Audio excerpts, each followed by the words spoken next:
Hello बच्चों, तो exercise 5.2 में आपके पास टॉपिक है डेरिवेटिव्स ऑफ कंपोजिट फंक्शंस। इसे हम चेन रूल भी कहते हैं। ठीक है, तो मान लीजिए आपके पास कोई कंपोजिट फंक्शन है, उसका डेरिवेटिव हम कैसे निकालेंगे। तो सबसे पहले हम आउटर फंक्शन का डेरिवेटिव करेंगे, फिर हम इनर फंक्शन का डेरिवेटिव करेंगे। ओके, और उसको आपस में प्रोडक्ट कर देंगे उसका। जैसे एग्जाम्पल है यहाँ पर, मान लीजिए कोई फंक्शन दे रखा है साइन एक्स स्क्वायर। ठीक है, ये आपका कंपोजिट फंक्शन है। इसका डेरिवेटिव हम कैसे लेंगे, ध्यान से समझो। तो साइन एक्स स्क्वायर है ये।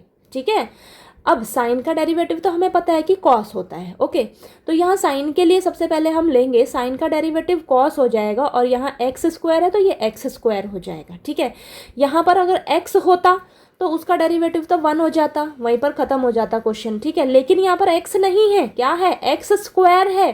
तो इसका हम वापस से डिफ्रेंशिएशन करेंगे। ठीक है, इसका हम वापस से डेरिवेटिव लेंगे। इसी चीज़ का आपको यहाँ पर ध्यान रखना है, इसे हम चेन रूल कहते हैं।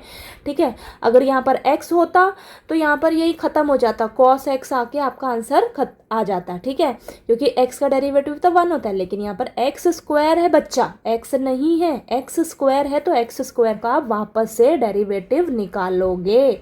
ठीक है, तो एक्स स्क्वायर का वापस से निकाल लेंगे हम डेरिवेटिव। ठीक है, तो ये आपके पास आंसर आ जाएगा। ओके, नेक्स्ट देखिए एग्जांपल 2x + 1 का होल क्यूब।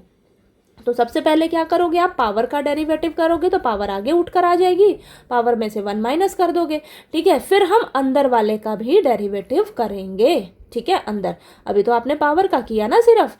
ठीक है, फिर हम अंदर का करेंगे। सबसे पहले आउटर फंक्शन का डेरिवेटिव, फिर इनर फंक्शन का डेरिवेटिव, और बीच में मल्टीप्लाई करेंगे। ठीक है, ओके, तो यहाँ पर देखिए इसका जब डेरिवेटिव निकालोगे तो आपके पास ये सॉल्व होकर आंसर आ जाएगा। ठीक है, इसका मैंने डिटेल भी वीडियो बना रखा है, प्लीज़ जाकर आप चैनल के थ्रू ज़रूर देखिएगा। ठीक है, ओके, तो देखिए इस तरीके से इसे हम चेन रूल कहते हैं। ओके, तो आपने बस ध्यान रखना है, एक्स रहता तो यहीं पर स्टॉप हो जाता है, एक्स का डेरिवेटिव 1 होता है, लेकिन आपको ध्यान रखना है एक्स स्क्वायर है, यहाँ पर कुछ भी हो सकता है, तो आपको इसका वापस से डेरिवेटिव लेना होगा। ठीक है, गलती नहीं करनी इस तरीके से। ओके।